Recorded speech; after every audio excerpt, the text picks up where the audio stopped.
रामराम मंडळी, शेतकरी बँड यूट्यूब चॅनलमध्ये सर्वांचे स्वागत आहे।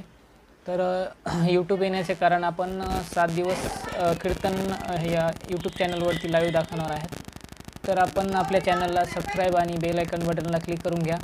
त्यानंतर आपल्याला 9 ते 11 रोज आपल्याला कीर्तनाचा इथं लाभ घेता येईल। त्याच्यानंतर आपल्याला इथं चॅनलला सबस्क्राईब आणि बेल क्लिक करून आपल्याला सबस्क्राईब करायचं चॅनलला आणि बेल आयकॉन बटनला क्लिक करायचं आहे। त्याच्यानंतर आपल्याला इथं रोज 9च्या आधी नोटिफिकेशन मिळेल, जे की आपल्याला लाईव्ह कीर्तन चालू व्हायच्या अगोदर 2 मिनिटांच्या अगोदर आपल्या चॅनलला जॉईन होऊ शकतात। ठीक आहे, तर रोज 9 ते 11 लाईव्ह प्रसारण करणार आहोत आपण। ठीक आहे, तर आपण चॅनलला सबस्क्राईब करून बेल आयकॉन बटनला क्लिक करून घ्या। ठीक आहे, धन्यवाद।